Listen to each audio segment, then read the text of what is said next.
Welcome সকলকে। আজকের আমরা ক্লাস 10-এর কোষে দেখি 24-এর 2-এর 1-এর অঙ্কটা সমাধান করব। 2-এর 1 অঙ্কটা বলছে দেখাও যে sine 66 degree minus cos 24 degree equal to 0। এটাকে আমাদের দেখাতে হবে। দেখো এল জেজিএস এটা দিয়ে দিয়েছে, ঠিক আছে, আর জেজিএস 0 প্রমাণ করতে হবে। তাহলে এখান থেকেই বলতে পারি আমরা যে প্রথমে বলতে পারি কি যে sine 66 degree minus cos 90 degree minus 66 degree, এটা কি বলতে পারি?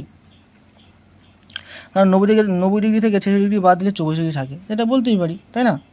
তারপরে কি বলছে যে sine 66 degree minus cos 90 degree minus theta, এটা ফর্মুলা ছিল না যে সাইন থিটা হয়, মানে অর্থাৎ সাইন 66 ডিগ্রি হয় কি না, যেখানে cos 90 degree minus 66 degree equal to sine 66 degree.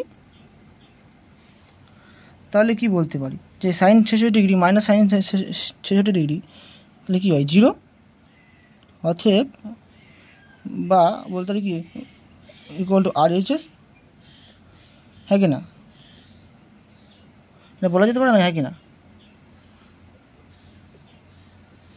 তাহলে কি বলতে পারি LHS ইকুয়াল টু RHS, অতএব LHS equal to RHS proof হয়ে গেছে, তাই না? ওখানটা কি বোঝা গেল?